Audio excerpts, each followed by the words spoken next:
They're making it fun to be part of the Orlando Magic.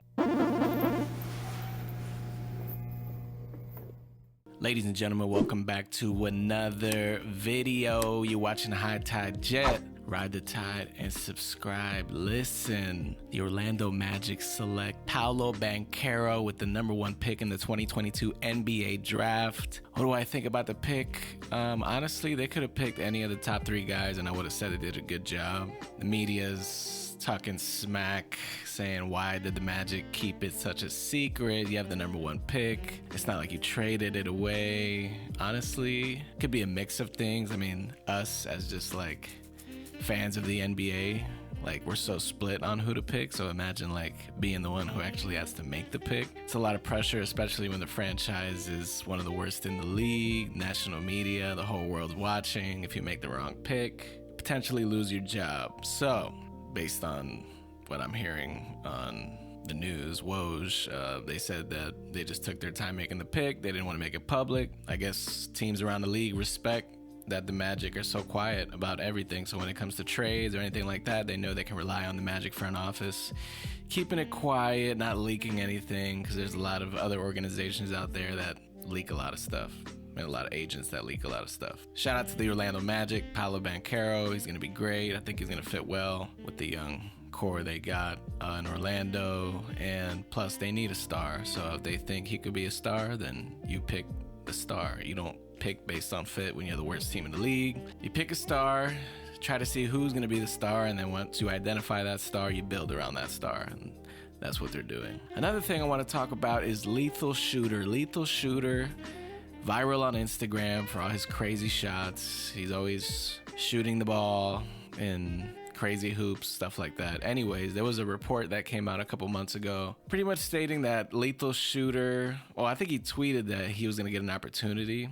He's getting an NBA opportunity. Around the time he tweeted it, a video came out of him working out with Markelle Fultz. I believe Cole Anthony worked out with him. I mean, he works out with other players around the league. He just worked out with Anthony Davis after people called Anthony Davis out for not shooting the ball in like months. Anyways, last night, Paolo Banchero gets selected and Lethal Shooter posts a picture with Paolo and they're both holding Orlando Magic hats. I'm like, well, he was doing like interviews before, just interviewing all the prospects. So I'm like, oh, well, maybe that's nothing. Today, he posts on his story, he's at the Amway Center and he's pretty much stating, oh, y'all about to find out soon, something along those lines. It looks like Lethal Shooter has been hired by the Orlando Magic to be a shooting coach. There's no official word yet, but he's pretty much insinuating that that's what's happening. He's going to be some type of coach for the Orlando Magic, and he might pave the way for other shooting coaches to be hired.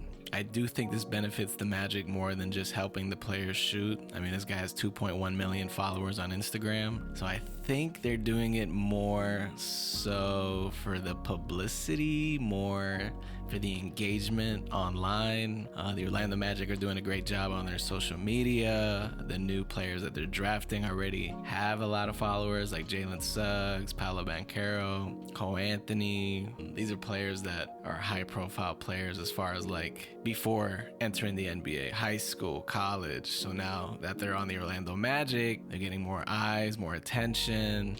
And obviously, if they start winning, then they'll start getting the national exposure. Even like the way they handled the draft, like kind of shook up the NBA. Like everybody was kind of like, whether you didn't like it, whether you did like it, you were talking about the Orlando Magic. Now, if you add Lethal Shooter as part of the Orlando Magic, that's even more exposure. It's 2.1 million followers on Instagram. You never know that. I think they're trying to build, they're already building a culture, but now they're building, like they're trying to make it fun. They're making it fun to be part of the Orlando Magic. The previous team, like Vucevic, Fournier, Aaron Gordon, it wasn't really fun to, I watched plenty of their games. It was kind of, they were just kind of there. But this team is exciting, young, and I think they could have a Memphis Grizzlies type of turnaround very soon. I think they're missing a piece. It could be Paolo Banchero, but we haven't seen him play yet. We're going to see very soon. They do have a lot of cap space. I believe the Pistons and then the Magic are second place as far as cap space this summer. It's going to be interesting to see what they do in free agency. They do need veteran presence. Terrence Ross, I think he's out the door, even though he was pretty excited once Paolo got drafted, but we'll see what they do. Anyways, guys, let me know what what you guys think. Like, comment, subscribe. I'ma holla at y'all later. Peace.